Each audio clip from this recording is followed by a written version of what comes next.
Happening right now, it is Cervical Cancer Awareness Month. According to the American Cancer Society, thousands of women in the U.S. are diagnosed with cervical cancer annually.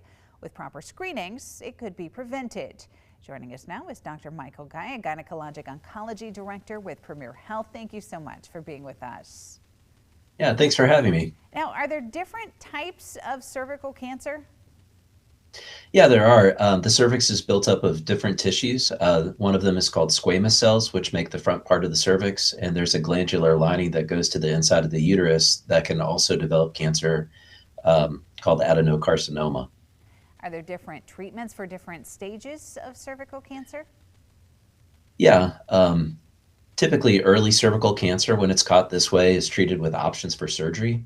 As the cancers become larger and more advanced, there starts to be a push away from surgical interventions for radiation with chemotherapy and even immunotherapy. And in cases where cancer spreads far beyond the pelvis to places like the lungs or the liver, the focus tends to be more on systemic therapy with things like chemotherapy, targeted therapies, or immunotherapy. What are some symptoms that women should look out for?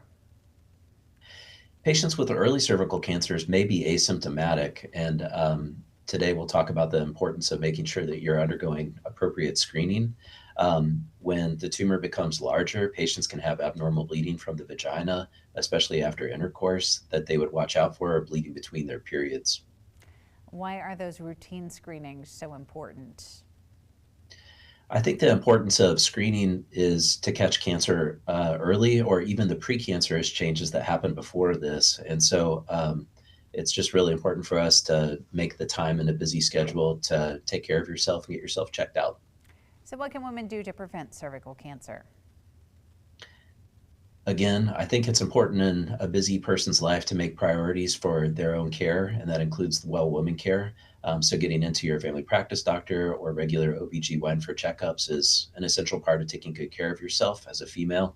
And vaccination is an also important tool that is offered to our younger kids, like my own, or even for adults, there's options to get caught up to the age of 45. And importantly, taking care of yourself overall, like avoiding smoking, getting good sleep, and exercise is an important part of overall health and cancer prevention. If viewers remember only one thing from this interview, what would you want them to know? Please take time to take care of yourself. Catching things early before they're precancerous is so much better than taking care of cancers once they occur.